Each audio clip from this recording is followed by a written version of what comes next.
Suppose you are going to home from work and it suddenly starts raining. You do not have any umbrella or raincoat with you and you want to stay dry as much as possible. Now the question is, should you run or walk through the rain so that you get less wetted? People still argue about the answer to this question. Because if you walk through the rain, it means that you are going to spend more times of getting wet. And running certainly means that you are spending less time in rain, but it also means that you are intercepting more of the raindrops. The answer will be more complicated if you consider the wind is blowing. That is, whether the raindrops are either towards or away from you. But this has been already answered by the Harvard mathematician David Bell back in 1976, and he used only simple algebra to explain the answer. And a similar question is also answered by Henry Rake in 2012 that published in European Journal of Physics. Now to answer this question, there are several cases that you have to consider.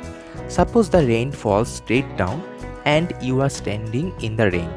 In this case, your shoulder and head are going to wet. Now if you start moving out from one falling raindrop, you actually move into the way of another one, as if raindrop hitting on top of you is constant, regardless how fast you are moving. Now as you moving in the rain, your face and body will start getting wet too, depending on how far you travel. So the total wetness is wetness per second times the maximum time you spent in the rain plus wetness per meter times the distance you traveled. So going from one point to another point, and to minimize the waterfalls above on you, you should run as fast as possible. That is, the less time you spend in the rain, the less you get wet than moving slowly in the rain. Now to decrease the number of drops you run into, you should minimize the vertical interception with the rain. And for this, you should run leaning forward. The same answer holds for the case if the wind blows the raindrops towards you.